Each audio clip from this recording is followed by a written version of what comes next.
अब आप भी यूके जा सकते हैं। जी हाँ, यूरोप जाना इतना आसान तो कभी न था, लेकिन कैसे?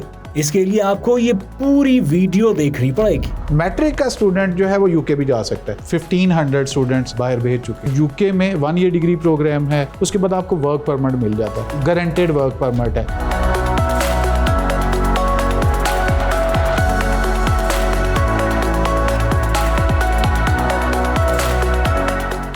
तो जनाब, इस वक्त हमें ज्वाइन किया है अतीक रंधावा साहब ने, जो कि इमिग्रेशन एक्सपर्ट हैं, एजुकेशनिस्ट हैं और पिछले कई अरसे से इस फील्ड में काम कर रहे हैं, बल्कि यूँ कहूँगा लोगों को बाहर भेज रहे हैं पाकिस्तान से। बहुत शुक्रिया आपके वक्त का।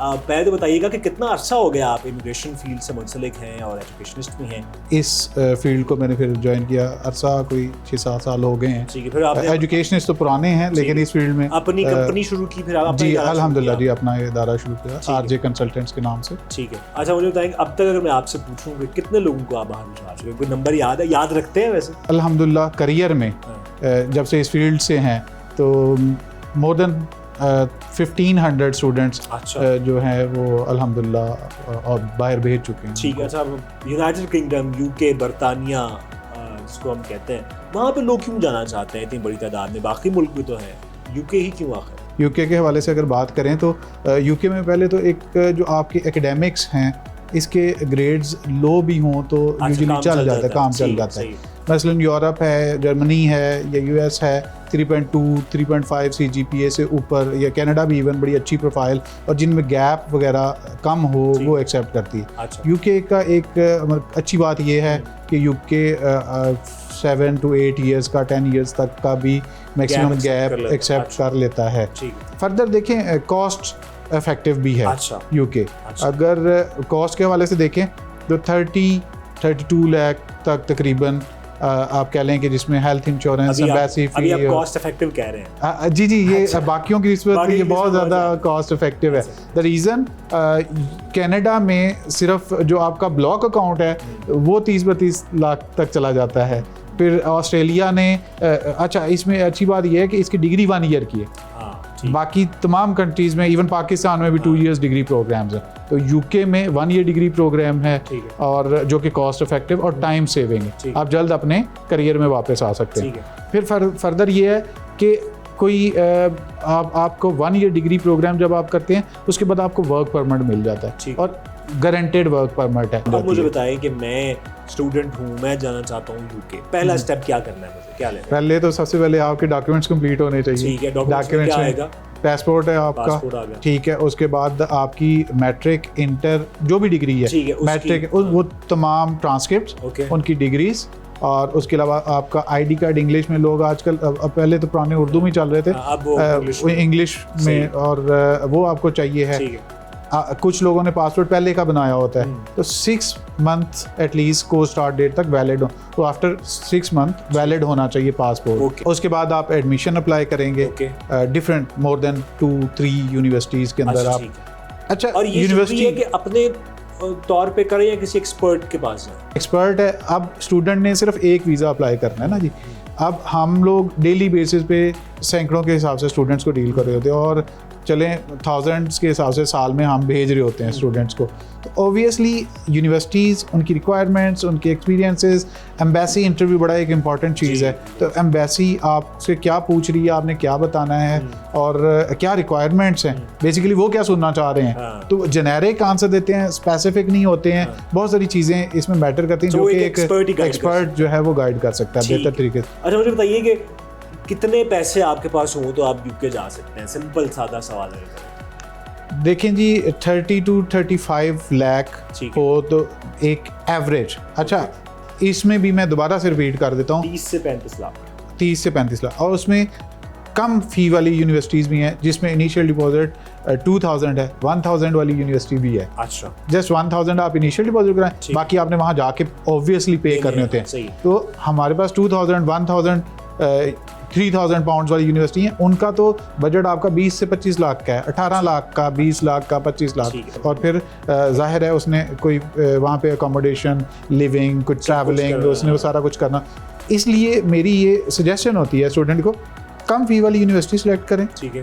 इनिशियल डिपॉजिट मिनिमम 50% तक आप करवा के जाएं, ठीक है। उसके बाद आपका 50% और लिविंग कॉस्ट आसानी से निकल आती है। अच्छा, कि अमूमी तौर पे स्टूडेंट्स गलतियां क्या करते हैं पूरे प्रोसेस के दौरान? किसी चीज़ को आपने फॉर ग्रांटेड नहीं लेना, ठीक है, मतलब इजी नहीं लेना कि यार ये तो कोई मसला नहीं है, इंटरव्यू हो जाएगा, ये भी हो जाएगा, ठीक है। तो जो चीज़ भी आपको आपका कंसल्टेंट है, आपका सीनियर है, वो आपको गाइड कर रहा है, कोशिश करें उसको फॉलो करें, वो आपकी बेहतरी के लिए कर रहा है, क्योंकि उसके हाथ से एक प्रोसेस, कई प्रोसेस हो चुके हुए हैं। टाइम फ्रेम इसका क्या होता है वैसे नॉर्मली? इसका टाइम फ्रेम है कि कम से कम 2 to 3 मंथ्स यूके का, इसका बड़ा कम टाइम स्पैन, कम टाइम में ये हो जाता है वीज़ा। बताएं कि अगर कोई कम तालीम याफ्ता है, मैट्रिक है, कोई जिसने मिडिल किया हुआ है, एफए किया हुआ है, उसके लिए भी कोई हल है आपके पास? बिल्कुल, उसके लिए भी सॉल्यूशन है। मलाइशिया, दुबई, जिसकी एंट्री रिक्वायरमेंट्स कम है, ठीक है, और उनके लिए मिडिल तो मैं नहीं कहूँगा,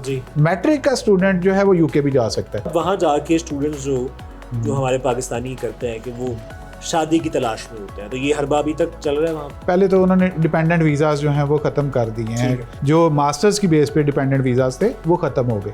लेकिन डिपेंडेंट वीज़ा थोड़ा सा डिफाइन? जी, एक स्टूडेंट गया, मेल और फीमेल, मैरिड है, स्पाउस जा सकता है, बच्चे जा सकते हैं, तो ये पहले चलता रहा। अनफॉर्चुनेटली नाइजीरिया, इंडिया, पाकिस्तान, बहुत सारे मुल्क में, मैं इनका नाम स्पेसिफिकली नहीं ले रहा, तो बहुत सारे वो 4-4, 5-5, 6-6 बच्चे भी साथ लेके जा रहे हैं। अब वो फिर वहाँ जाके बर्डन हो जाते हैं। फिर एक सर्टेन टाइम आया कि उनकी मजबूरी बन गई कि वो इसको ख़त्म करें, क्योंकि वहाँ पे उनके पास इतने रिसोर्सेज नहीं होते कि इतनी चीज़ों को मैनेज करें, वो फिर गवर्नमेंट पे बहुत ज़्यादा बोझ बन जाते हैं।